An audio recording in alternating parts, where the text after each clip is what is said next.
Pasok niya na sa'yo. Marami ka nang na-miss na lessons to eh. So, pasok kita. Huwag na, kaya ko na. Pwede ka lang. Nangyari sa mata mo. Huwag ka lang namumula. Wala lang yan, napuling lang.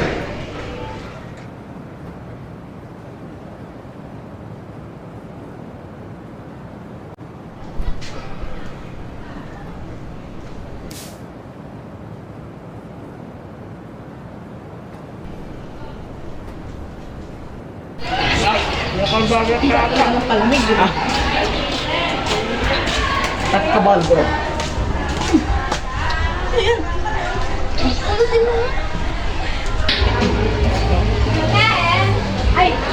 Ano to? Hindi ko alam. Di ba si Carlo lang naman yung dumaan dito? Baka naiwan yan. O nahulog niya. Bigay na lang natin pabalik mamaya. Sige.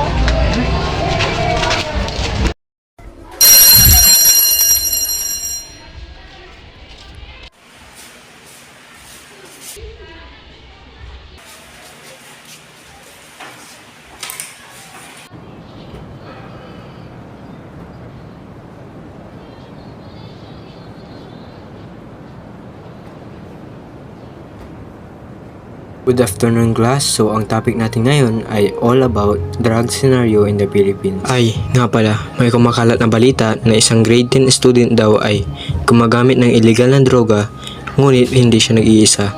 Ang sabi-sabi raw ay grupo sila. Sir, ano po ba ang sintomas ng nakapag-take ng drugs?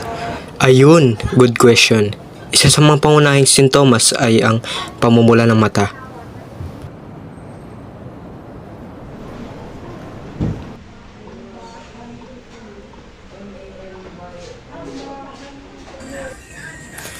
Sir, sintomas din po ba ng pagdadrugs ang pagmumood swing o palaging galit at palaging pag-i-imagine? Yes naman, kaya pag may napansin kayo, i-report nyo agad.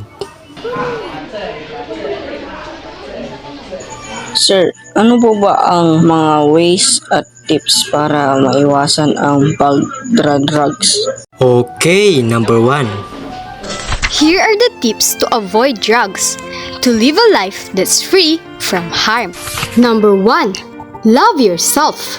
Remember that your health, dreams, and future are worth more than any temporary high. Number 2. Stay close to good people. Surround yourself with friends and family who truly care about you and want the best for you.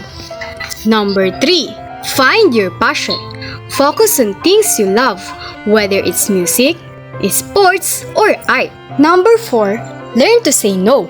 It's okay to walk away from people or situations that push you to do harmful things.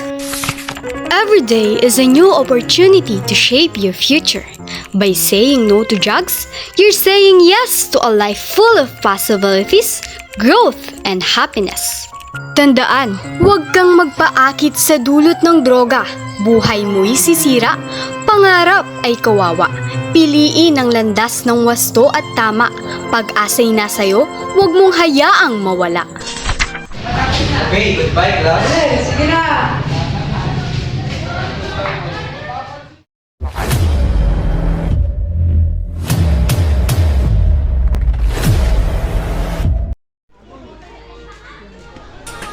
Uy, asan na yung pinatago ko?